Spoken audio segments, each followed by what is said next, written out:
Baik, selamat siang semuanya. Perkenalkan nama saya Citra Kusuma Dewi dengan NRP akhir 5011072. Di sini saya akan mempresentasikan tugas EAS mitigasi bencana dengan judul Analisis Strategi Pengelolaan Bencana Paling Beresiko di Kabupaten Pasuruan dengan studi kasus banjir dan tanah longsor.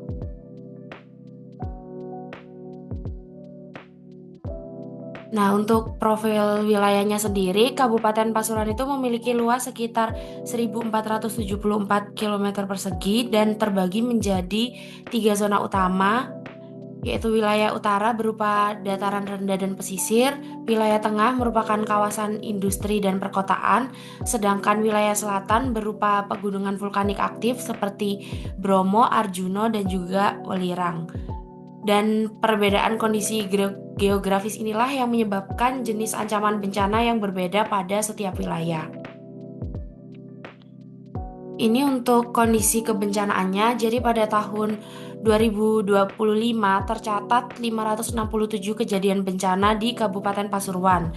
Tiga bencana dominan yaitu cuaca ekstrim sebanyak 188 kejadian, banjir 142 kejadian, dan tanah longsor 117 kejadian. Dengan hotspot bencana berada di Kecamatan Winongan dengan 48 kejadian dan Keraton dengan 40 kejadian. Data ini menunjukkan bahwa bencana hidrometeorologi menjadi ancaman utama di Kabupaten Pasuruan.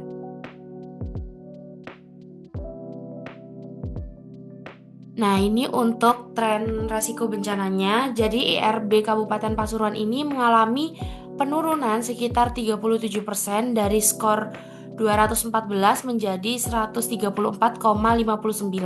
dalam kurun waktu 10 tahun. Hal ini menunjukkan adanya peningkatan kapasitas daerah dan efektivitas program mitigasi. Namun, kapasitas daerah masih berada pada kategori sedang sehingga penguatan mitigasinya tetap perlu dilakukan. Ini untuk analisis bencana yang pertama yaitu banjir. Wilayah dengan resiko banjir tertinggi itu berada di Bangil, Beji, dan Kraton. Penyebab utamanya adalah topografi yang datar serta sistem drainase yang kurang optimal. Yang menjadi perhatian adalah tingkat paparannya yang mencapai sekitar 29% penduduk sehingga banjir menjadi prioritas utama dalam pengelolaan risiko bencana. Dan untuk analisis bahaya 2 yaitu resiko tanah longsor. Jadi resiko longsor ini terkonsentrasi di wilayah selatan terutama di Kecamatan Tutur dan Tosari dan juga di sebagian Lumbang. Dan faktor penyebabnya adalah lereng yang curam, curah hujan yang tinggi, dan juga kondisi tanah yang labil. Meskipun terjadi 117 kali, paparan jiwa hanya sekitar 6% karena kepadatan penduduk yang lebih rendah dibanding di wilayah utara.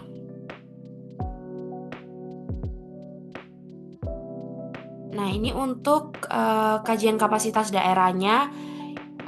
Wilayah Kabupaten Pasuruan ini termasuk di wilayah yang dengan indeks yang sedang dikarenakan adanya BPBD yang aktif dan juga sistem peringatan dininya itu mulai berkembang dan program edukasi kebencanaan, lalu juga penyusunan dokumen penanggulangan bencana. Nah, untuk tantangannya yaitu sebaran wilayah yang luas, variasi jenis bencana, dan peningkatan kejadian cuaca ekstrim. Kapasitas daerahnya itu telah mengalami peningkatan, namun masih diperlukan penguatan koordinasi lintas sektor agar mampu menghadapi ancaman multi bencana.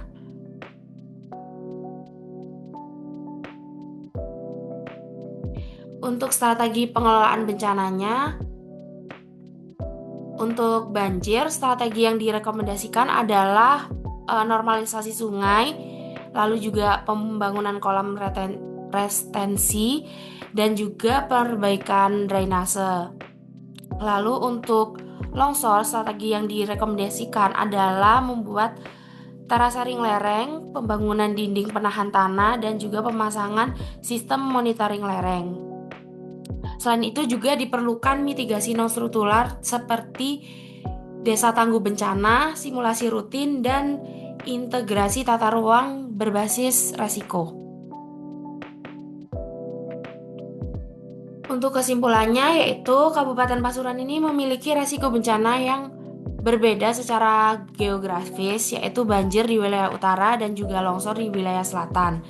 Meskipun indeks resiko bencana terus menurun, frekuensi kejadian masih cukup tinggi sehingga diperlukan upaya mitigasi yang berkelanjutan. Pengelolaan resiko yang paling efektif adalah pendekatan terintegrasi dari wilayah hulu di selatan hingga wilayah hilir di utara, sehingga dampak bencana dapat diminimalkan secara menyeluruh. Sekian presentasi dari saya, apakah ada yang ditanyakan? Izin nanya,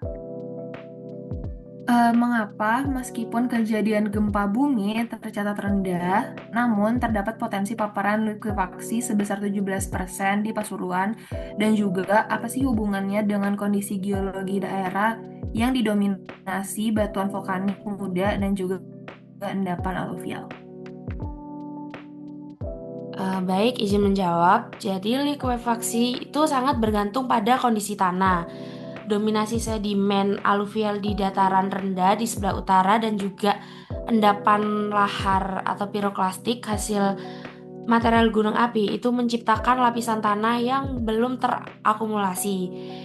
Jadi, jika terjadi guncangan gempa dari struktur geologi aktif di selatan, maka material tanah di dataran rendah yang jenuh air itu dapat kehilangan kekuatannya, dan ini menunjukkan bahwa resiko di Pasuruan itu saling berkaitan dengan ancaman geologi di selatan itu dapat memicu bencana likuifaksi yang menghancurkan infrastruktur di utara.